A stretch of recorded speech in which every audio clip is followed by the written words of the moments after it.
Hi, and welcome to the seventh episode of this training.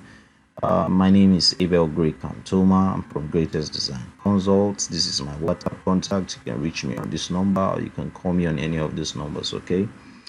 Today, I'm going to be showing you how to insert your doors, how to insert your windows in your Revit software.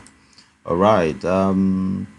And then if you understand how to insert your door, your window, I think you will literally be able to understand how to insert any other component into your model. All right, so let's go down and let's go straight into this. You can see the good thing about the software is very interactive. You can see it's telling you the shortcut key already, telling you DR is for door and it's telling you WN is for window. Okay, so if I want to insert my door, all I need to do is to click on this door, and then I will hover my mouse along the wall part where I want to place this, and it allows you to specify to what distance, to what height is the door, the width of the door. You can play along with it. Now once you click on that door, it comes out just like the properties of our walls. You can see here it brings out these properties and a drop down menu here that allows you to select the size of door you want to actually make use of. And there are cases where the door you want to make use of may not have the existing size here. So all you need to do, you can pick any of the size of the door, and if that door is the type of door you probably want to use for your model, you can just select. Now if I select this door now, you can see here it tells me the swing angle, masonry inset. All of these can be, you can leave them at default. You specify the seal height. This is very important. When we come to our window, we'll explain that better. Now this door, you can click on edit the type of the door. Now if I click on edit, similarly just like we did for our walls, all I need to do now is to duplicate this.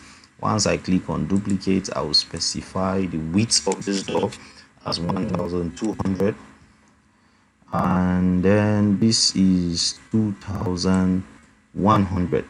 Although all right, let me just leave this as it is, and all I need to do now here is to change these settings.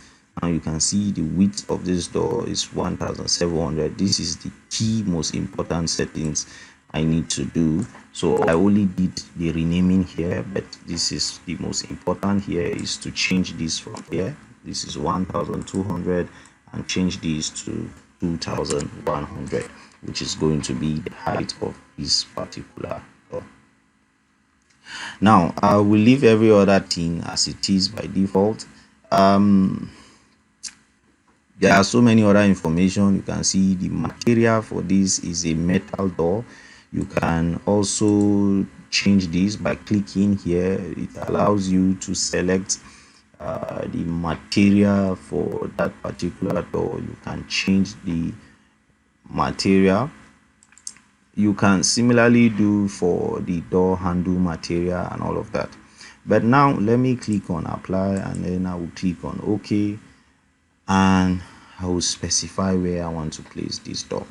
Now you can see what I have here. I can place this door at any point. I can place this door. I can place another door at any point.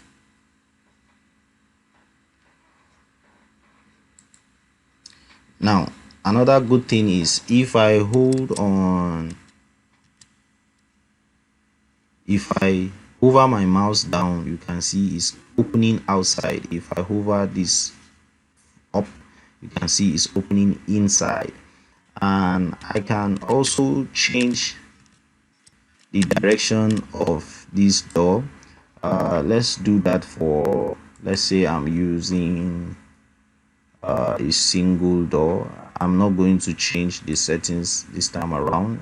I assume we already know how to do all of that editing already. So is similar. All you need to do is to change to whatever size in terms of height, width. So if I click on, so let's say I insert this door here.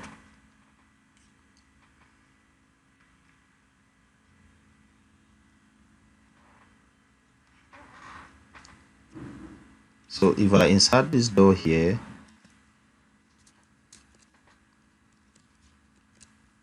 let me click on this door.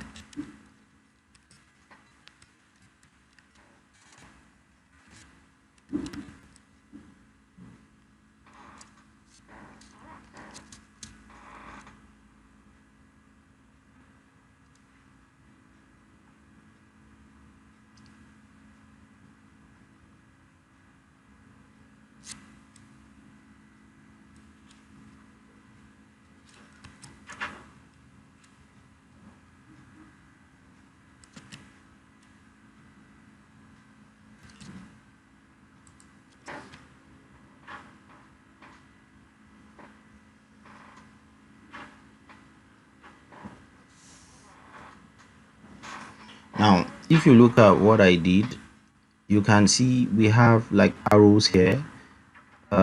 This arrow, one is showing going this direction, another one showing going this direction. Similarly, this one upward, this one downward. The essence of this arrow is that it's telling you this door is facing downward. I can make this door to go upward by just clicking on this and it will change. That means it's going to be opening inside. You get. Now similarly for this, I can make this open this way. If I click on this, it will open in the other direction. This is basically how it works, and you can specify to what distance do you want this door to be away from this particular wall. All of that can be inserted. You can see based on what I have now is 1350. I can change that to 2 meters, for example. Once I press enter, you can see it has shifted. Now it adjusts everything automatically by default. You don't have to go into editing, doing a lot of trimming and all that, just like the way you do in your AutoCAD. It's way more easier and way more faster. I can also change this based on this. If from this door to this door the distance is 6 meters, I can just come here and type 6 meters, for example, and you can see it has shifted away from this place, and now the distance between these two doors is 6 meters. So however you want it to, you can manipulate it to whatever way you want. So as for the case of the window, I may not talk much because they are very similar to your doors. The same way you edit your windows is the same way you will edit your doors. Okay, so if I insert my window, you can see if I move my hand upward, it's showing that this window is this way. If I place it this way, it's showing that this window is opening outside. Now if I click on it, one very important settings that we must learn to do is the seal height. Now I'm going to show you that quickly in these settings right away. Now let's come to the 3D here. Now this is telling you that from this level to the bottom of this window is 900. Now if I change this to 1 meter, just look at it from the 3D, you realize that this particular window will change in terms of the distance from here to here. So if you measure this now, definitely this is going to be at a height of 1 meter. Sorry, that did not change, so I will do that again. Now you can see it has actually taken effect. Okay, so that is where that seal height comes from. Now the seal height is from the bottom of the wall to the bottom of the window, that is your sill height. Okay, so that is how to achieve that. However, just like your windows, just like your doors, you can select any type of window. All you need to do, click on the drop down menu and you will see different sizes of windows. So all you need to do is to select if there's any window that you want to use in terms of its size and it's not existing. Just click on any of these windows, and any of the window, in terms of if their properties are the same, you can just come to edit and then you change by using your duplicates. You can change the material, change the height and the width of that window, and it will be here existing for you to use in your model. So that is that about your doors and your windows in your Revit software. So in the next episode, we will be going into the modeling proper. Okay, so I'll see you in the next episode.